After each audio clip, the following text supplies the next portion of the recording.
luxuria, gula, avaritia, asedia, ira, invidia, superbia, lust, gluttony, greed, sloth, wrath, envy, and pride. I've often tried to pare down these 7 sins. Aren't gluttony and greed kind of the same thing? Don't pride and envy lead to wrath? And maybe, I've thought, there's really just one really deadly sin, and it's greed. We are envious because we're greedy for what others have. We're lustful because we're greedy for pleasure. We're slothful because we're greedy for leisure or pleasure or whatever sloth really is. Sleep. We're greedy for sleep. We are prideful because we are greedy to be better and stronger and more important than others. So if the 7 deadly sins have been pared down to greed, and then further, if we took them and transmogrified them into a commandment, an anti-golden rule, I'm going to call it the garbage rule, it would be this: get yours before someone else gets you. The consequences of living by the garbage rule are playing out all around us. Now, religion can be blamed for many of the wrongs in the world: war, slavery, genocide, misogyny and sexual violence, irregular old-fashioned violence, emotional abuse under 1,000 names, justified in 1,000 texts, holy or otherwise. For every social structure that indulges in the bedrock sin of greed, and they all do, there's a religious justification. When family was the extent of tribe, my family gods were better than your family gods. And my gods said it was okay for my family group to invade the lands that were roamed over or cared for by your family group, not just in the prehistoric Fertile Crescent, but in prehistoric Asia, the Americas, in the frozen wastes of the north, and the arid reaches of Aboriginal Australia and Polynesia. When feudalism rose like oil bubbling to the surface, a pool here, another here, somewhere else in the world, religion adapted. My gods grew and accumulated into one god worthy of worship, or my rulers became gods. Either way, my God justified the actions of my leaders as they took and took and took. Feudalism evolved later into modern capitalism, feudalism by another name, feudalism with a thin overlay of individuality and self-determination, feudalism disguised as, if I can do so much with my God, so can you, so don't come looking to me for help. Ask God. If any of us labor under the illusion that there is such a thing as religion without violence, well, let me assure you, it is an illusion. In the West, for instance, many of us think of Buddhism as an inherently, ultimately peaceful religion. You follow the Eightfold Path. You meditate. You are peaceful and move in harmony with the world and other creatures.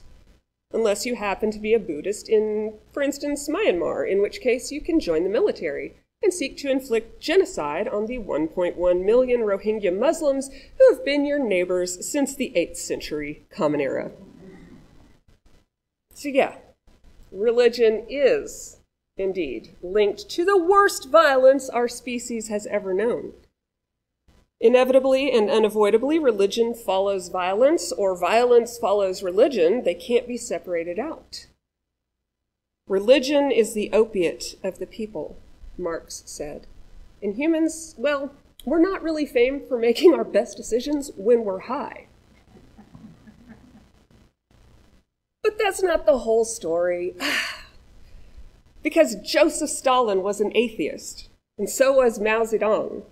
Stalin's reorganization of the Soviet Union tortured, exiled, and murdered millions in the name of atheism, among other ideologies.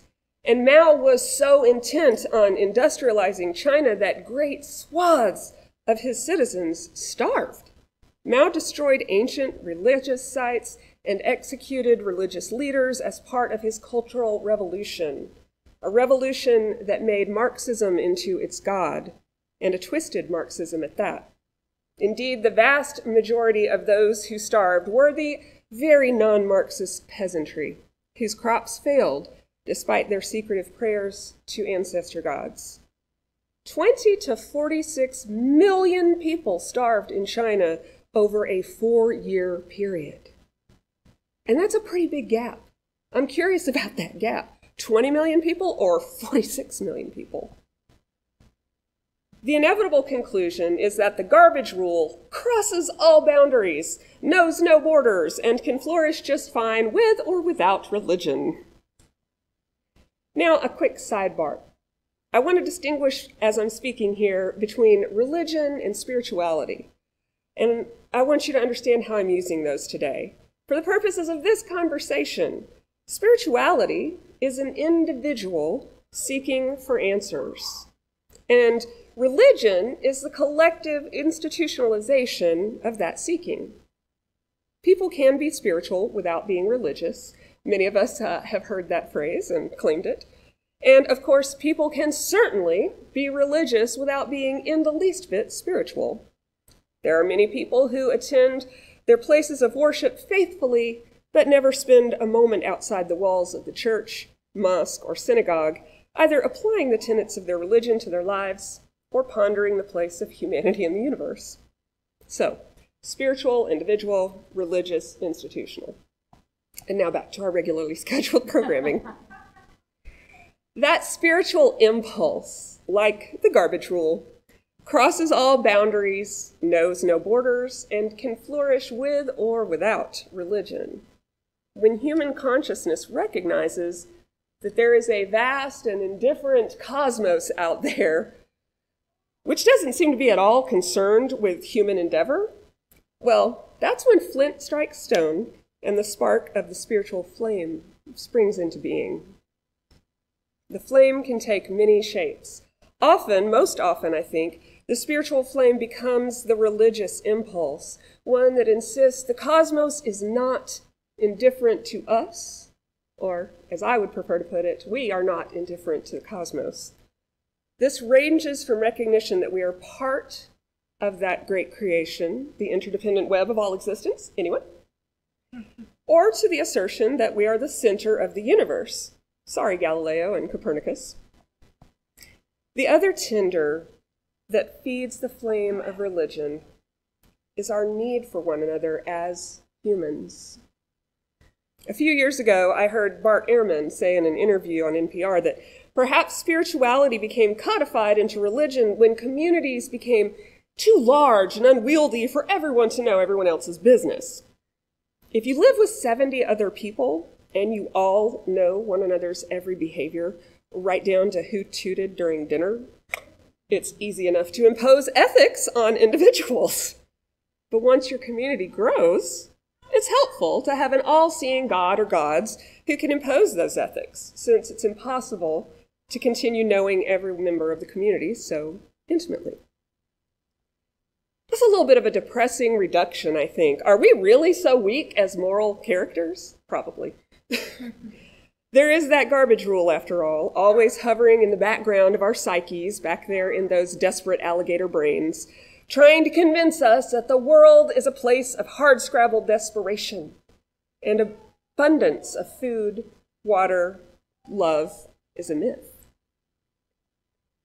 Another reason human community feeds our spiritual and religious flames, though, is that we are creatures of imagination and therefore empathy. The empathic or empathetic impulse is at least as powerful as the, oh crap, the universe may not give a damn about us impulse when it comes to shaping religion and the spirit. We see our neighbor in pain, and we know what it is to be in pain ourselves, and so we imagine what they're going through, and we must reach out to help, to ease their suffering. The spiritual impulse and the religious institution can both originate from places of fear. I'm afraid of being alone in the cosmos. I'm afraid that my life and my death will be meaningless. I'm afraid that this person I don't recognize, the one who says she's a member of my tribe, even though we've never met, I'm afraid she's going to do bad things to me. When our frightened spiritual musings become religious institutes that codify fear, they become destructive. This isn't groundbreaking news, you know it and I know it. Fear-based religion excludes. Fear-based religion uses metaphysics to justify living by the garbage rule. My God is the biggest God, which means that I am more important than you. I need more than you. I deserve more than you. So I should have dominion over you. And my God and I are going to start from that place and go forward. So it's easy for us here to feel high and mighty and condemn a spirituality of fear and religions that feed on fear. But the truth is we might be alone in the cosmos. Our lives and our deaths could be meaningless. The stranger might do bad things to us. And I'm not saying it's okay to behave from within that paradigm. I'm just saying I hear it, I get it. Sometimes the world feels extremely scary, and sometimes the world is extremely scary. On the flip side, spiritual impulses, those which begin in fear, can also answer those fearful wonderings with courage. I am not alone in the cosmos. I can see my connection to you and the whole world, and they are strong and beautiful. I will make my life meaningful, and therefore my death. This stranger who says that she's a member of my community, this is my sister. This is my kin. I'd argue that most religions, and frankly most ethical systems, such as humanism, Marxism, socialism, actually begin as courageous responses to our existential fears. Jesus did not know that 1,000 years after his death, there would be priests selling indulgences in his name. And I'm pretty sure when the Buddha sat down beneath the Bodhi tree, he did not know his followers would be slaughtering Muslims in the modern day. Muhammad, in his lifetime, empowered women in ways that were meaningful and empowering.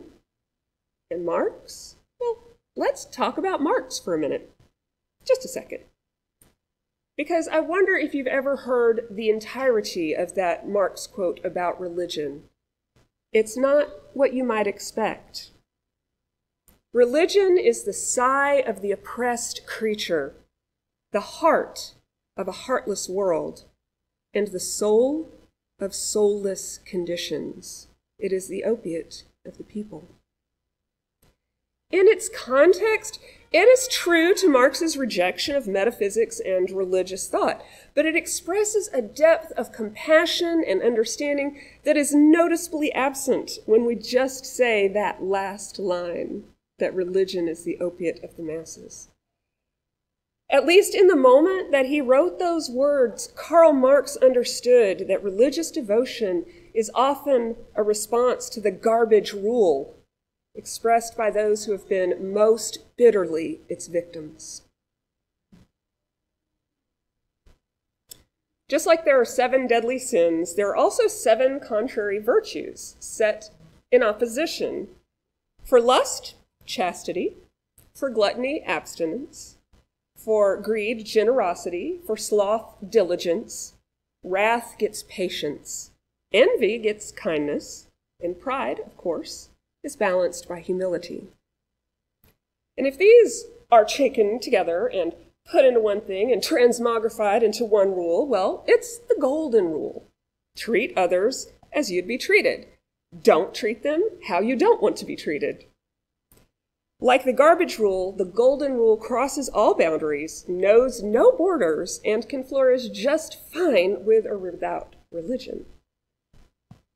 Hillel the Elder, that's the name we were looking for, a rabbi who was teaching in Jerusalem about the same time as Christ, was challenged by a Gentile who said, "I'll convert to Judaism if you can teach me the whole of the Torah while standing on one foot." Hillel balanced carefully on one foot and said, "What is hateful to you, do not do to your fellow. This is the whole Torah. The rest is explanation.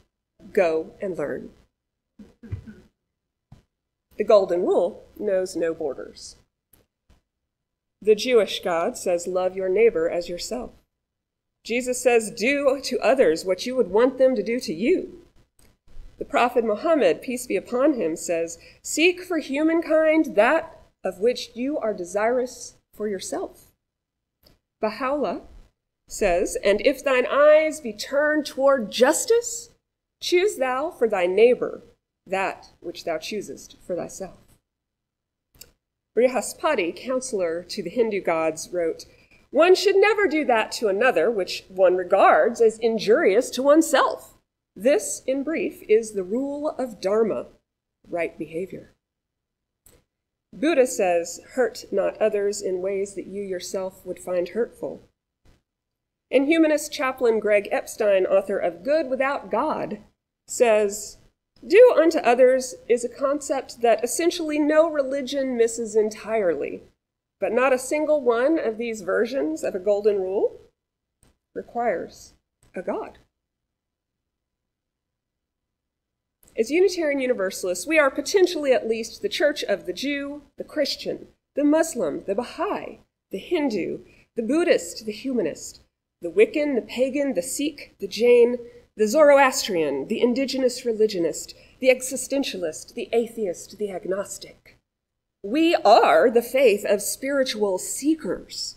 We are the people who have found one another and committed not to a single religious path, but to a shared vision and a purpose of how the world could be. Every golden rule is ours, just as it is everyone else's. Like everyone in the great wide world, the flame of that spiritual impulse is alight within us, and we kindle it every week here together with our chalice. We light it because, like others, we are fighting that frightened mortal creature within who wants nothing more than to live by that garbage rule. We are seeking to answer the same questions. Am I alone in the cosmos? Will my life and death be meaningful? Who is my neighbor? We answer the questions a little differently than others, of course. We answer those questions in a multitude of ways, and we try to remain open to new answers and new questions. Our religion, which is a little bit institutionalized, highly organic, and often disorganized, works better for me than anything else, and that's why I'm a Unitarian Universalist. Maybe you're here because this works better for you too, or maybe you're a seeker and you're just not sure, and that's okay. We're all seekers here. But no matter the path, no matter the spark, I'm going to remember Rabbi Hillel and the other holy fools. What is hateful to you, do not do to others. I can say that standing on one foot, even if it's a metaphorical foot, because I am brought down to my knees, and you can too. And the rest is explanation. Amen.